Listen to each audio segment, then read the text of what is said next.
Okay, my name is Twilight Bey, and I have been a intervention specialist for the last 22 years. I'm originally from Los Angeles, California. First came to England in 1994, and have been involved in various forms of community and statutory work around dealing with crime and violence and developing community-based intervention programs and services. For the last 7 years, I've been doing this work in West London as a part of the Pathways to Progress Youth Leadership and Development Project, which I am the manager of. Okay, great. What would you say to people who would say that our youth are mindless thugs with no parental control, who literally burnt down London and should all be locked up in light of the riots that happened in 2011 just now? Well, first of all, I think it's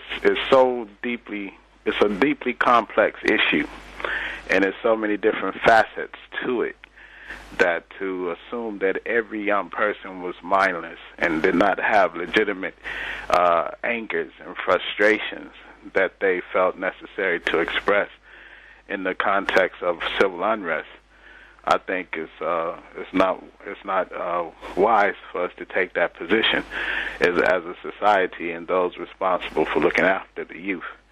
There was numerous messages and Facebook, numerous messages communicated via BlackBerry and text messaging where young people were very clear about their frustrations with some of the issues that were taking place, and it did not sound mindless to me at all. To loosely quote one of the young people, they pointed out that some politicians make up to £300,000 a year. So how can they relate to what they're going through? And if they're willing to cut funding to the military, how can they really care about them and their lives and what they're going through? And meanwhile, as services are being cut and services are being taken away, it seems to be a steady investment in prisons for the private market. And these are the kinds of things that was being communicated, and there was genuine, very much so in almost every message that I saw, young people upset and frustrated with the police and how the police treat them.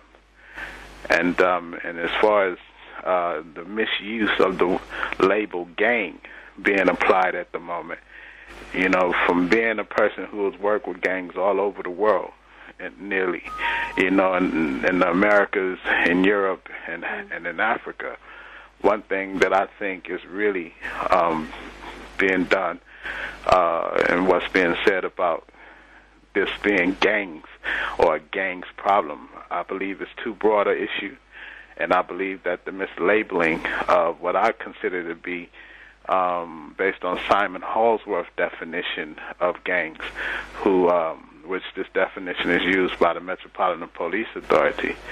I believe that what we are dealing with in London is still very much so peer groups of loosely associated young people who are highly transient and in many cases do not have the hierarchy or organized structures of a genuine urban inner city street gang.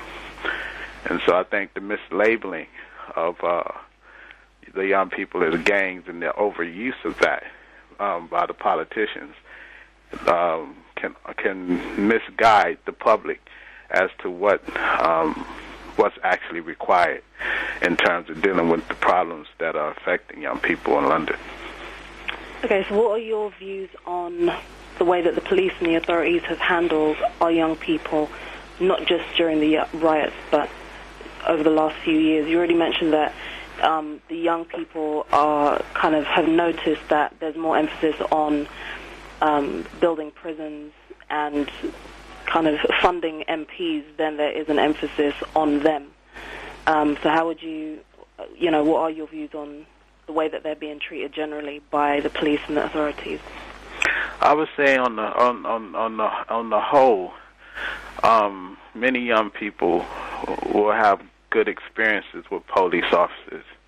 However, in certain communities, that good experience is not something that is universal.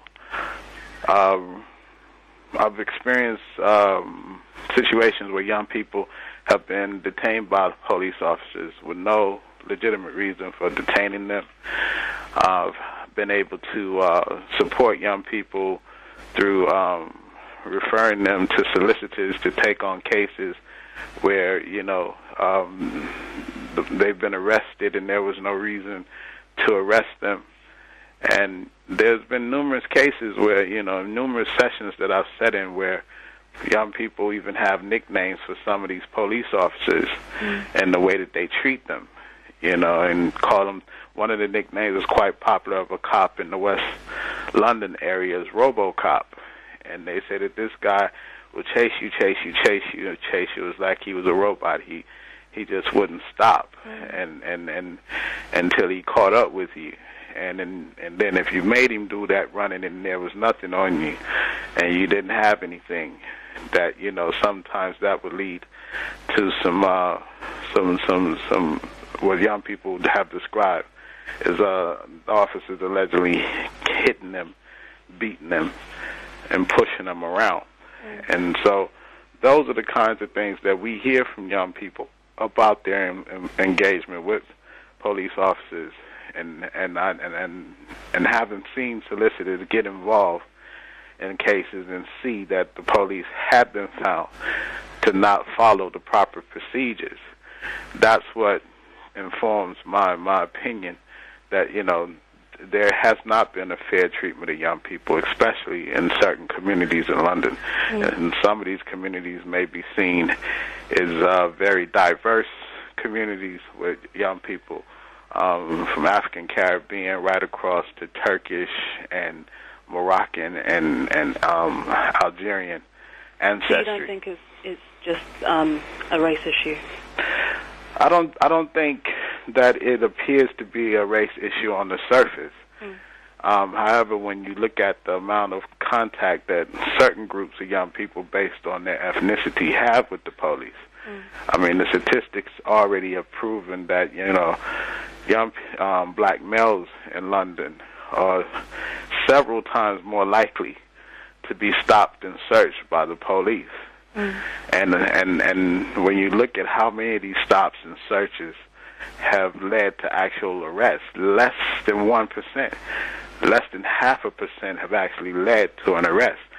So excessive stopping can often, that doesn't lead to arrest, of certain individuals, and with that being more likely young black males being stopped that way, and Moroccan males being stopped that way, then it definitely smells of institutional racism.